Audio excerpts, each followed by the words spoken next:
4 часа утра, 15 минут. А я только закончила снимать видео. Я смотрю, уже в окошке у нас уже рассвело. Кстати, спать совсем не хочется. И сегодня у меня такой день съемки, потому что мы с Алисой остались совершенно одни. У нас Русланчик уехал на море с 2 бабушками. Очень хорошо проводит время. Там много детей, очень весело, много знакомых. В общем, они хорошо там тусуются.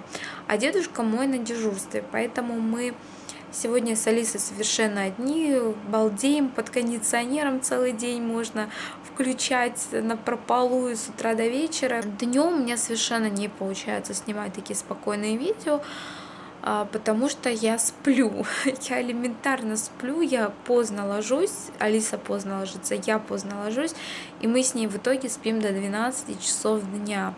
И Руслан вместе с нами, причем мы спим очень крепко, нам могут звонить телефоны, курьеры, стучать в дверь, мы ничего не слышим, мы спим просто как убитые. Я как интроверт уже замучилась от большого скопления народу на маленькой территории, так как нам сейчас пришлось съехаться всем вместе, очень много, постоянно кто-то находится рядом, да, много людей в одном месте находится, хоть даже самых любимых и близких, тем не менее, я чувствовала, мне нужно одиночество, мне нужно побыть самой собой.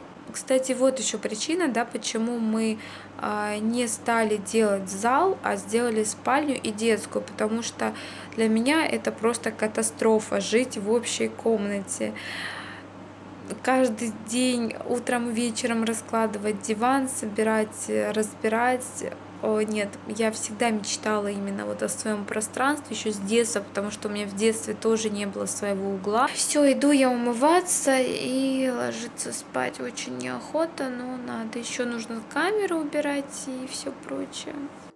Девочки часто меня спрашивают: Карин, что ты ешь? Дело в том, что я сейчас на безмолочной диете. Вот мой обед. Это вареники с картошкой, без масла, без сметаны, без майонеза. Просто обычные отваренные вареники с картошкой. Утром я ела пшеную кашу, которая вот такая идет в пакете. Она очень вкусная, быстро варится, не нужно мыть, да, очень удобно, что она в пакете. Пол пакетика, добавила немножко туда маслица, совсем чуть-чуть, и немножечко сахарку. Вот эту, я думаю, либо вечером доем, либо завтра утром половину доем. Лисюня очень хитрая, я до этого ее поносила на руках где-то минут 15 в вертикальном положении. Ей уже, естественно, очень нравится ходить на все, смотреть. И вот стоит ее положить в коляску или на кроватку обратно после рук, все, она будет вот лежать и возмущаться, что ее оставили в горизонтальном положении. Ужинать я буду, девчонки, курицей на углях, остатками. Вообще не пугайтесь, я столько не съем, это просто я достала тарелку из холодильника, решила все подогреть. Тут поковыряю мяско. А вообще я планировала поесть рагу овощное с кабачком, но оказывается оно закончилось. Поэтому буду есть курицу. Ну а к чаю у меня есть немножечко сухарей. И это еще, кстати, не последний мой прием пищи. Я еще буду кушать, наверное, в часов 11, потому что я сейчас поздно ложусь, и Алиса поздно ложится, поэтому буду в часов 11 еще кушать. И, честно говоря, приемы пищи у меня очень тоскливые, абсолютно невоодушевляющие. Ну, что делать? Приходится питаться вот такой однообразной пищей. Так, Алиса, папа сказал тебя заснять. Давай, разговаривай, скажи все, что ты о нем думаешь. Папа, скажи. Папа, почему ты меня оставил так надолго? Давай быстро ремонт делай. Я хочу в свою комнату. Вот видишь, правда, будь здорова. Интересно, ты за неделю забудешь бабушек, скажи мне? Забудешь бабушек своих, а? И Русланчика за неделю, а? Ой, куда бежишь? Ты куда бежишь? Ты куда бежишь? А? Куда ты бежишь, дочь? Сегодня курьер мне также привез 2 посылки с одеждой с сайта Rom Пока я не буду в ближайшее время снимать видео про новинки гардероба, мне должна еще посылка с Choice и еще одна с Romvi. Я хотела показать вам полный китайский трэш. Тут есть, конечно, хорошие вещи, которые я покажу в другом видео, а в этом покажу китайский трэш, от которого хочу поскорее избавиться. Вот такая вот футболочка с красивым, интересным таким принтом и укороченная модель. Как сейчас модно, я планировала эту футболку носить с плессированной кожаной юбкой. Но, к сожалению, посмотрите, я надеюсь, видно от ламп, как она блестит. Это голимая синтетика, как вот леггинсы, знаете, такие лосины из моего детства. В школе, в начальных классах все ходили с такими розовыми, какими-то черными, зелеными, фиолетовыми лосинами, и они вот были из такого же материала. Вот эта вот футболка, она из такого же материала, просто жутко выглядит. Следующее платье красивого кроя, красивой расцветки, но опять же из такой ужасной ткани, как знаете, вот на рынках за копейки там продаются такие дешевые постельные комплекты, где там, знаете, такие простыни марли. Когда вы их постираете, они сразу становятся непонятного цвета, закатываются и превращаются, да, в нечто похожее на марлю. Вот это точно такая же ткань. Крой платья красивый, но сшито очень плохо, и сама ткань просто ужасная, тонкая, просвечивающаяся, без подклада. Следующая юбка солнце, очень красивого цвета. Возможно, вот моя Allegria мини не передаст, но цвет очень красивый, припыленные розы. Красивая фотография на сайте. Вы можете пройти по ссылочке и посмотреть. Я была уверена на 99%, что фотография стырена с какого-то шоурума. Но подумала, ну вдруг чем черт не шутит, как говорится. Ну, нет, сказок не бывает с китайскими сайтами, так что зря я обольщалась. Это пришла юбка. Кстати, шита она-то хорошо и качественно. Юбка пришла из какого-то поролона. Кстати, шита она качественно сверху, а не снизу. Снизу просто обрезана. Она пришла из какого-то поролона, на котором наклеена сетка. Ткань, я не знаю, мне кажется, эта ткань совершенно не предназначена для одежды. Это какая-то техническая ткань. Следующая — это белая юбка миди. Тоже мне нравится, как она в принципе сидит. Нравится вот эта верхняя ткань. Но все портит нижняя подкладка. Она очень блестящая. И через вот эти вот дырочки она блестит таким противным дешевым блеском, переливом, и все портит. Использую ее позже для декора. Может быть, какие-то корзинки, какие-то коробки можно будет оформить для хранения, там, например, каких-то принадлежностей в ванной, да, чтобы все на полочке красиво поставить, можно обшить вот такой вот тканью, почему бы нет. Следующая блузка, ее я буду отдавать худенькой девочке. Это, скажем так, тот вариант, когда не соответствуют совершенно размеры. Я всегда смотрю размерную сетку, я всегда смотрю, чтобы обхват груди был минимум 92, а сейчас вообще еще больше, да, естественно. Так вот, здесь не только грудь плющит, здесь еще посмотрите, какие узкие плечи, поэтому эта блузка, она подойдет для очень-очень худенькой девочки с маленькой грудью. Она полосатая, и вот здесь так красиво оформленные рукава, ну вот даже видно, да, вот грудь где и плечи, то есть плечи слишком узкие.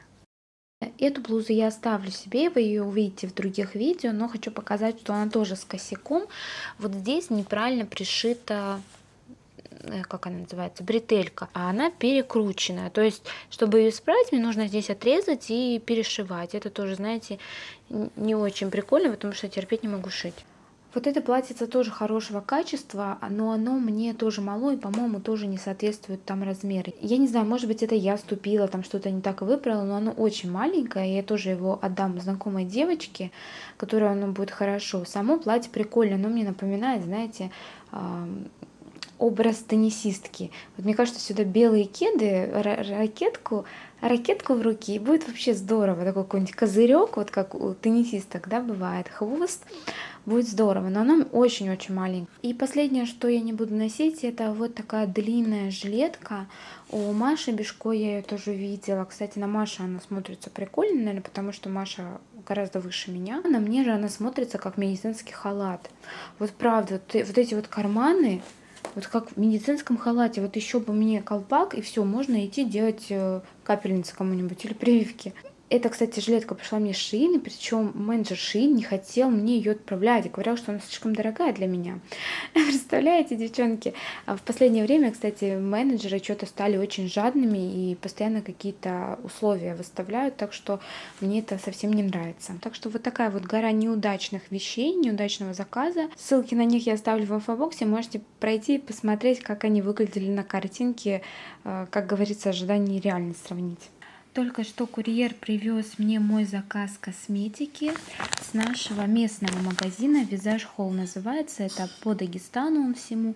Я обычно всегда сама туда хожу, но с Алисой теперь не могла выбраться. И не так давно у них открылся свой интернет-магазин. И можно прям заказывать. Если на 2000 берешь, то тебе курьер бесплатно все присылает. И, кстати, у них есть доставка по России. Если берешь на 4000, то тоже бесплатная доставка по России. И там, кстати, сейчас скидки 25% в честь поста. И я сегодня впервые решила попробовать заказать именно по интернету. И приезжает курьер и дает мне пакет, говорит, проверьте, а я смотрю, не могу понять, я говорю, это не мой пакет.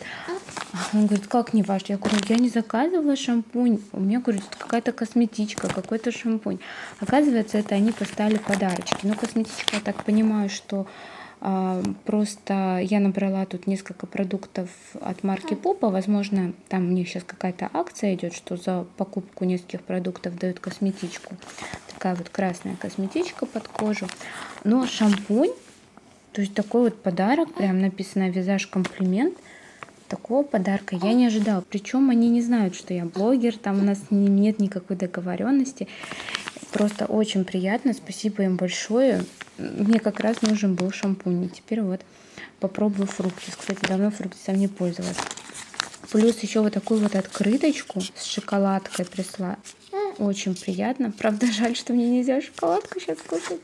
В принципе, я делала заказ ради вот этого вот крема от Веледа для Алисы, потому что у нее вот этот вот дерматит, шелушатся коленки, сгибы локтей, кисти рук и стопы, верхняя часть. И очень хвалили вот эту марку Веледа многие девочки. И я взяла ее, попробуем. Ну и решила, раз уж сейчас там скидки, то ладно, была не была. И заказала свои самые любимые продукты, которые, кстати, у меня закончились. Это крем легендарный. Кстати, обращаю ваше внимание, девочки, что он теперь называется не Trio Active, а увлажнение Эксперт 24 часа, именно ночной. Дело в том, что я никак не могла понять, тот ли это крем или нет.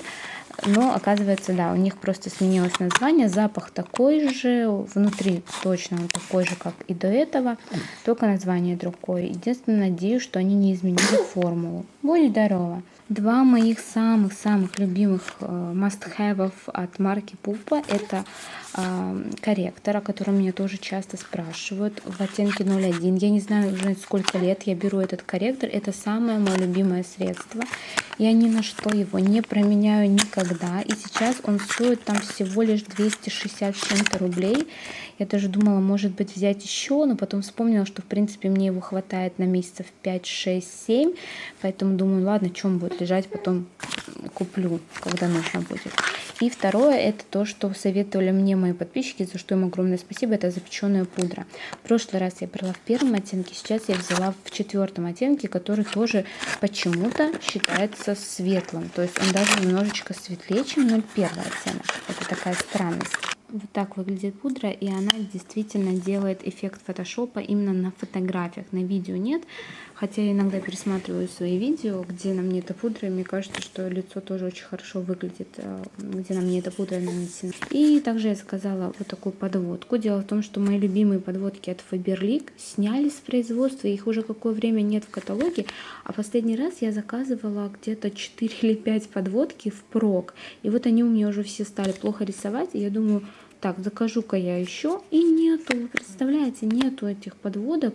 Я не знаю, как можно снимать с производства самый лучший продукт компании Faberlic, потому что стоила эта подводка рублей 150. Ну, кто консультант, ну, кто не консультант, ну, может быть, 200 рублей она стоила. И она идеальная, она не отпечатывалась, она долго держалась, она идеально матовая, она очень удобная, ну, в общем, лайнер, да, такой. И, Кстати, абсолютная копия лореалевский, который стоит там 2,5 раза дороже. Я взяла вот такую вамп. И у меня, кстати, была такая фиолетовая, по-моему, подводка, тоже серии вамп от Пупа, которая просто неимоверно водостойкая, стойкая. Это обычная черная подводка. Надо будет протестировать, надеюсь, понравится. И взяла тушь Кабаре, хотела другую, там какая-то Кабаре у них была в золотой версии, но мне позвонили, сказали, что ее уже нет, поэтому я сказала, ну ладно, положиться туда, это мне. И еще дали пробник парфюма, вот я сейчас им набрызгала, сижу, балдею. Помню, у Никако было видео про этот парфюм, это за которым она гонялась, там ее любимый парфюм. Вот помню старое видео Вероники. Так что, девчонки, совершенно искренне могу вам рекомендовать этот сайт, потому что там представлена также косметика Urban Decay, The Balm, NYX, Gosh. В общем, практически вся возможная косметика, какая есть, там представлена. Посмотрите цены, там и на косметику Пупа гораздо-гораздо дешевле цены, и на косметику Слик гораздо дешевле, чем в других российских интернет-магазинах. Наверное, на этом свой влог подведу к концу, потому что ничего интересного сегодня уже не будет. И спасибо, что были со мной. Пока-пока.